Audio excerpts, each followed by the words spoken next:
किसी भी सभ्यता के लिए विज्ञान सबसे विश्वसनीय मार्गदर्शक है और जीवन में सफलता पाने का अचूक नुस्खा भी।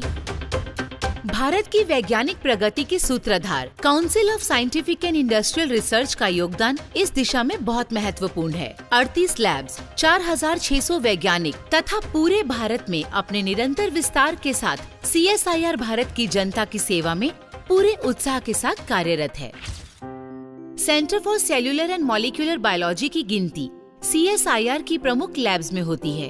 ये केंद्र जीव विज्ञान के विभिन्न क्षेत्रों में आनुवांशिक विकारों की खोज और उनके उपचार के तरीके खोजने में उल्लेखनीय योगदान दे रहा है। भारत में चावल का उत्पादन राष्ट्रीय अर्थव्यवस्था का एक महत्वपूर्ण हिस्सा है। चावल की एक लोकप्रिय किस्म है सांबा मसूरी। देश के कई राज्यों में उगाई जाने वाली ये फसल बैक्टीरियल लीफ ब्लाइट नाम के बैक्टीरिया के कारण बहुत खराब हो जाती थी। इस बैक्टीरिया के कारण कुल फसल का 40 से 50% तक भाग नष्ट हो जाता था। CSIR CCMB के वैज्ञानिकों ने किसानों की इस समस्या को दूर करने के प्रयास शुरू कर दिए।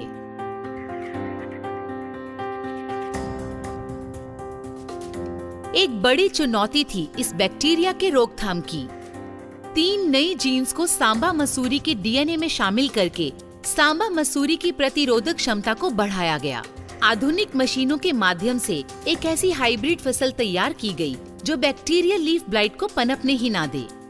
और फिर भारत के किसानों को मिली सांबा मसूरी की एक ऐसी उन्नत किस्म जो कि बैक्टीरियल लीफ ब्लाइट से पूरी तरह मुक्त थी और जिसमें थी स्वयं ही इस रोग से लड़ने की क्षमता। इस तकनीक के कारण सांबा मसूरी में कीटनाशक दवाओं का उपयोग भी खत्म हो गया। इस खूबसूरत दुनिया को देखने का एकमात्र जरिया है आँखें, पर जब भी इनमें कोई विकार उत्पन्न होता है तो जैसे सारी दुनिया को देखने का नजरिया ही बदल जाता है। रेटिनाइटिस पिगमेंटोसा, आनुवांशिक नेत्र रोग, केराटो कंजक्टिवाइटिस, कंजक्टिवा और कॉर्निया में सूजन, यूवाइटिस, आँख की मध्यम परत में सूजन, एंडोफ्थेल्माइटिस, आँख के आंतरिक भाग में सूजन। ये आँख के ऐसे रोग हैं जिनके कारण देखने की शक्ति धीरे धीरे कमजोर होकर पूरी तरह नष्ट भी हो सकती है। CSIR CCMB के वैज्ञानिकों ने इन रोगों की गहन जांच और उपचार के उपाय ढूंढने के लिए जेनेटिक या आनुवांशिक स्तर पर शोध शुरू किए। सबसे बड़ा काम था ऐसे रोगजनक या पैथोजेंस की पहचान जिनसे इन रोगों के उपचार का सही उपाय मिल सके। किसी भी वायरस या बैक्टीरिया का हमारी कोशिका या सेल पर जो भी प्रभाव पड़ता है उसे बारीकी से जांचा गया। सामान्य कोशिका और रोगग्रस्त कोशिका में आए बदलाव की तुलनात्मक जांच से उत्साहवर्धक नतीजे सामने आए और अपने प्रयोगों में सफलता हासिल करते हुए CSIR CCMB के वैज्ञानिकों ने ऐसी DNA चिप्स का आविष्कार किया जिससे इन सब नेत्र रोगों के कारण और उपचार में नई दिशा मिली। तेजी से लुप्त होती पशुओं की प्रजातियां इकोसिस्टम के लिए एक बड़ा खतरा है और पर्यावरण संतुलन के प्रभावित होने का बड़ा कारण भी। CSIR CCMB में laboratory for the conservation of endangered species में काम हो रहा है ऐसी ही विलुप्त पशु जातियों के संरक्षण का।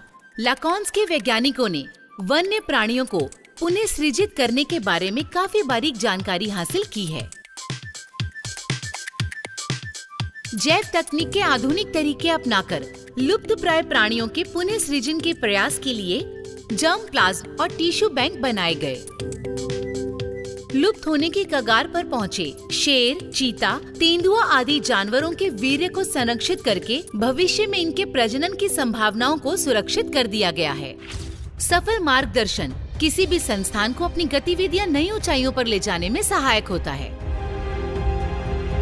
CSIR CCMB की खोज और परीक्षणों को देखने के लिए भारत के साइंस और टेक्नोलॉजी मिनिस्टर और CSIR के उपाध्यक्ष डॉक्टर हर्षवर्धन समय समय पर इस संस्थान का मुआयना करते हैं। विज्ञान और मानवता से सीधे जुड़े इस संस्थान के कार्यकलाप डॉक्टर हर्षवर्धन के लिए हमेशा ही रुचिकर होते हैं। हर टेक्नोलॉजी का गहन अध्ययन करके डॉक्टर हर्षवर्धन ने वैज्ञानिकों से काफी जानकारी हासिल की। डॉक्टर हर्षवर्धन की लगन और मेहनत ने दिखा दिया कि कुशल नेतृत्व से विज्ञान के क्षेत्र में नई सफलताओं को सहज ही पाया जा सकता है।